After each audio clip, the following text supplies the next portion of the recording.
the center position, with that competition ongoing, given how important that position is to your unit, is it important that gets sorted out early in fall camp? Can that battle go on through the fall camp? Like, how do you view that just within the context of the line as a whole? No, yeah, just knowing my teammates and knowing that the guys that's battling out for that spot, I know there's some tough and mindful individuals, and I know they're going to compare and compete to get better and better at that job. I mean, it's one of the hardest jobs on the O-line, so not only we might have someone younger, I might be the oldest, but he might be younger, but the center is the most important position on the O-line, so they got to be the ones that speak up for the O-line and really hold us accountable and make sure they call rights and stuff like that. But I have a good feeling for the centers coming up and the battle that they have at that position, and I feel real confident.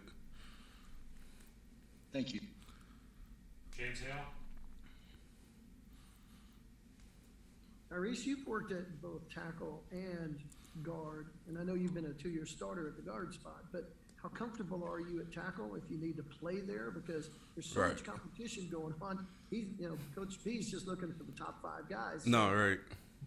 No, yeah. I'm fine with whatever. Wherever I got to play to help this team win, I'm comfortable with. But if it's there to be a tackle, then that's what it is. I mean, I feel like I can play tackle and the collegiate level. So it'll be good for me, and whatever I got to do to help this team out to win, I'm ready. Chandler Engelbrecht. What would you say is your offensive unit's goals going into the season? Obviously, last year you guys had a bit of a slow start. Would you say avoiding that slow start would be one of your main goals for this year? Right. No, most definitely. We got better throughout the season. I feel like that Florida game was a good start leading into this season, and we know what we're capable of. I just feel like going on, like our main problem is being consistent and practicing with a certain content and just really taking those game-like reps in practice and having that mentality of getting better every day. But this offense is very special. Like, we're deep in every position, and I'm ready for the season. Thanks, man. Parker Thune. Tyrese, obviously with Eric Gray and Kennedy Brooks being the 2 lead dogs out of the backfield, just wondering from an offensive lineman standpoint, how much easier is it? How much of a load is it off your shoulders when you know that the guy in the backfield is one heck of a running back who can make a play if he needs to? And just when you got 2 guys like that who are so skilled, how much does it make your job easier? Yeah, it definitely makes our job easier.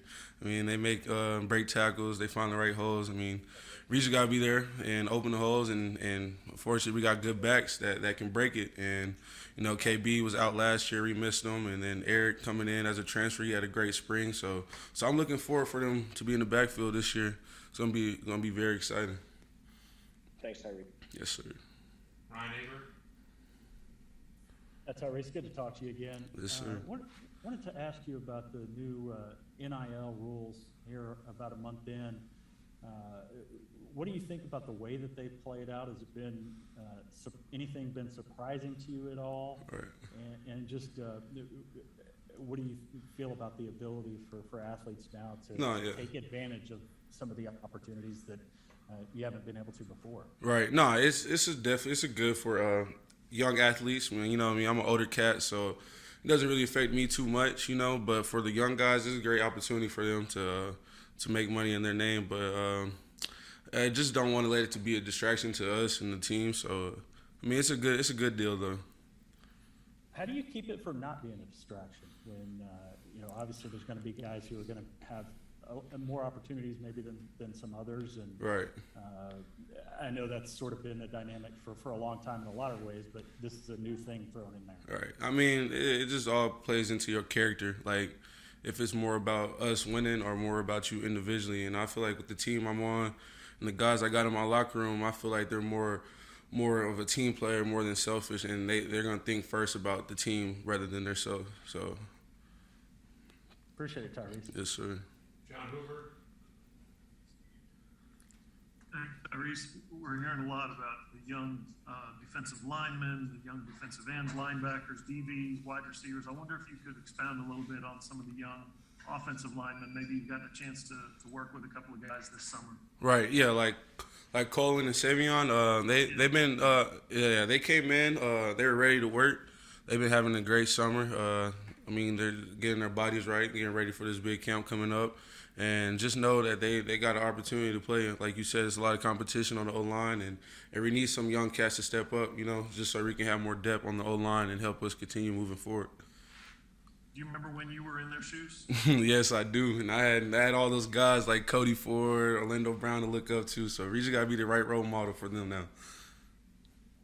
Thanks. Yes, sir. Brandon Drum. Hey Tyrese, how you doing? Yeah. You've been around for a long time. As far as leadership goes on this squad, you were just talking about you want guys that are more into the team than themselves in the NIL. How is that, I guess, transformed over the summer, and can you compare this year's leadership early on to past teams that you've been a part of? Yeah. Starting with like our coaching staff and our strength conditioning staff, I mean, it really came down to them. Like they put a big load on us to make us do more stuff as a position group and being more of a leader inside our position group and so far on. But just the leadership on this team is good. I feel like everybody has different ways they can lead rather than if it started from the QB room or the running back room, receiver, whatever, O-line. I mean, it's good, like, to have more than one leader, like, true leader. And I feel like in the past we probably had, like, 4 good leaders, but I feel like everybody can be a leader on this team, especially the young cats. You can learn stuff from the young cats. They all ready to work, so it's good. It's a good environment to be in. James Hill. Tyrese, there's so much depth. Lincoln was talking about he's repping 5 centers. There's so many guys. You talked about the 2 young guys that are into the program. Right. The competition, even though you're a 2-year starter, you got to stay on top of your game. No, yeah. Always look better. Yeah, I always look forward to getting better, seeing a young cat work hard, and make an older cat work harder too, vice versa. So it's good to have those cats in here, ready to compete, try to get me out my spot. And it's just going to all make us better at the end of the day, so. Gotcha. Thanks, man. Good luck. Any more questions for Tyrese? Oh, Parker through. Go ahead.